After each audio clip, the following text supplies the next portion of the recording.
Bonjour! Alors, ce qu'on va faire aujourd'hui, c'est des problèmes algébriques en 4 étapes. Et puis, tout dernièrement, on a vu les problèmes monétaires qui demandaient une petite twist, certains problèmes aussi géométriques. Et puis là, je suis dans ma catégorie autre contexte. Et tu vas voir, celui-ci, notre premier numéro ici, me fait un peu penser à un contexte monétaire, sans toutefois qu'il y ait de l'argent. Alors, lisons-le ensemble. Dans un cours sur les créatures du monde magique, on étudie des hiboux et des lions. Il y a 30 lions de plus que le tiers du nombre de hiboux. Sachant que le nombre total de pattes est 320, détermine la différence entre le nombre de lions et le nombre de hiboux. OK, voyons voir. Alors, il y a 30 lions de plus que le tiers des hiboux. Les lions dépendent des hiboux. Mon indépendant, celui qui dépend de personne, c'est le nombre de hiboux, donc je vais l'identifier comme étant X.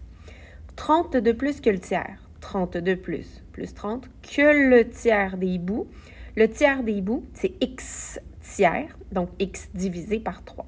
Je laisse en fraction comme ça. Un nombre décimal, ce ne serait pas intéressant ici parce qu'on aurait 0,333 périodique. X plus 30, on perd la précision ou on s'embête, fait qu'on laisse ça en fraction. Bon, ce que je veux, moi, maintenant, c'est de créer une équation avec cette information-là, avec l'information selon laquelle il y a en tout 320 pattes. Alors, regardons comment faire ça. Il y a en tout 320 pattes. OK. Voici la façon erronée d'y arriver. Ça, c'est pas bon. Parce que ça ici, cette personne aurait dit qu'un nombre d'animaux, c'est-à-dire le nombre de hiboux additionné au nombre de lions, donc un nombre d'animaux, est égal à un nombre de pattes. Ben non, ça ne fonctionne pas. OK, ce qu'il faudrait faire d'abord, c'est se rappeler à quoi ressemblent des hiboux et à quoi ressemblent des lions. Ben, des hiboux, ça a combien de pattes? Ça a 2 pattes chacun. Et puis des lions, ça a 4 pattes chacun. Alors, afin de créer, de générer un nombre de pattes, parce qu'ici, mon 320, c'est des pattes, bien, ce que je vais faire, c'est que je vais multiplier le nombre de hiboux, c'est-à-dire X, par le nombre de pattes par hibou, par 2. Je vais multiplier le nombre de lions, c'est-à-dire 4 tiers plus 30, par le nombre de pattes de chaque lion, en mettant mon binôme, là, X tiers plus 30, entre parenthèses. Donc là, voilà mon équation. Une fois qu'on a créé notre équation, elle est ici, elle est plus joliment écrite, mais 2x plus 4, entre parenthèses, x tiers plus 30 égale 320. Une fois qu'on a créé notre équation, bien, il nous reste à la résoudre. On la résout, on trouve la valeur de x. Ici, dans le cas qui nous préoccupe, on a que x égale 60. 60, c'est quoi? Est-ce que c'est un nombre de pattes? Mais je ne suis plus trop sûre, mais je vais revenir à qu'est-ce que j'ai identifié comme étant x. X, c'est un nombre de hiboux. Ah, 60, c'est pas des pattes. C'est des nombres de hiboux. Il y a 60 hiboux. Les lions, eux, 60 tiers, puisque x tiers, plus 30. 60 tiers plus 30, ça me donne 50 lions.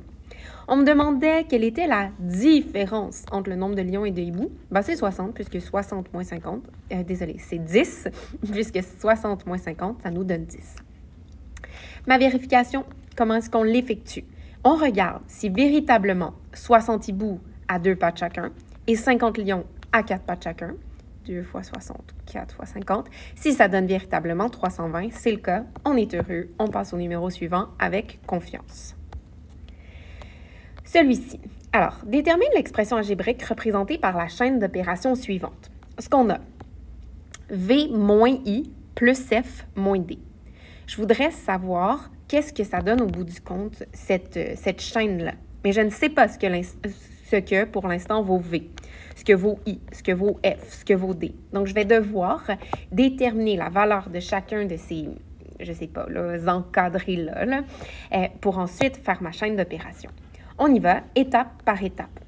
5x plus V égale 11x. OK, bien ça ici, ça va me permettre d'aller trouver ma valeur de V parce que je vais l'isoler tout simplement. Donc, je vais me débarrasser de 5x pour l'obtenir.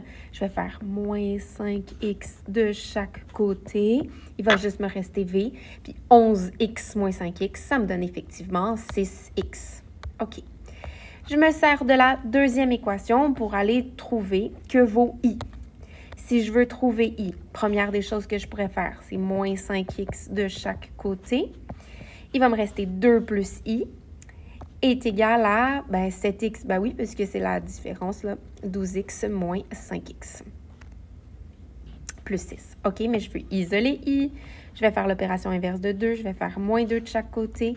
Il me reste 7x plus 4. Donc, on trouve la valeur de v, de i. Maintenant, on a à trouver la valeur de f dans cette équation-ci. Je vais aller voir qu'est-ce que ça nous donnerait. Je sais que 3 fois f me donne ce trinôme, mais moi, je veux connaître la valeur de f seulement. Ah ben, ce que je vais faire, c'est que je vais diviser par 3. J'aurai la valeur de f seulement. Ce trinôme est constitué de multiples de 3, fait que ça s'effectue super bien. Je vais avoir des entiers, 10x carré moins 4x plus 1. La voici, la valeur de f. Il ne nous restait que la valeur de d, qu'on va aller calculer ici. D sur 4 vaut ce trinôme. Mais moi, je ne veux pas le quart de D, je veux D tout entier. Donc, ce que je vais faire, c'est que je vais multiplier par 4. Je n'aurai plus le quart de D, j'aurai un D entier, mais je vais devoir multiplier par 4 le trinôme. J'obtiens donc 20x carré moins 8x plus 12. OK, au bout de 4 étapes, j'ai la valeur de V, de I, de F et de D. Je peux donc effectuer la chaîne qui m'était demandée. V moins I plus F moins D. Regardons ce que j'ai écrit ici avec le point d'exclamation qui nous dit qu'on devrait faire attention à cette chose-là. Lorsqu'une expression algébrique est soustraite, il faut l'entourer de parenthèses. Mais oui, vachement important ça. Puis on en a parlé à plusieurs reprises en classe. V vaut 6x, d'accord. I doit être soustrait. I est un binôme que je dois soustraire. Si je ne mets pas de parenthèses, que se passera-t-il? Bon, je vais les enlever pour l'instant.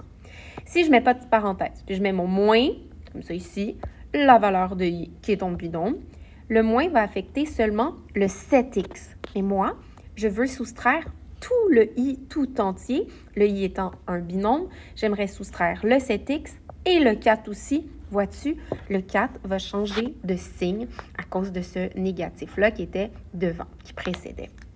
Fait qu'il faut vraiment faire attention de mettre les parenthèses. Quand j'additionne f, f est un trinôme. Quand j'additionne quelque chose, il n'est pas nécessaire de mettre des parenthèses. Tu peux les mettre si tu veux. Ça ne m'importe pas qu'elles soient là. C'est juste qu'elles ne sont pas nécessaires. Fait que moi, je ne les mets pas parce que dans le fond, une parenthèse avec un plus devant, c'est multiplié par 1, ça ne change pas du tout les signes. Ça reste 10x, moins 4x et 1. Donc, moi, j'en ai pas mis pour le plus. Je te conseille d'en mettre pour le moins. En fait, c'est pas un conseil, là, c'est une obligation. Pour le plus, c'est à ta guise. Puis ensuite, qu'est-ce qu'on fait? On a une longue expression algébrique qu'on doit tout simplement réduire. On met nos termes semblables et on place joliment pour la réponse finale. Donc, voici la valeur de V moins I plus F moins D. Ça vaut moins 10x carré plus 3x moins 15. Si tu veux en faire plus de ce genre, il y a tout plein d'exercices de ce genre dans des PEC et dans des récup disponibles.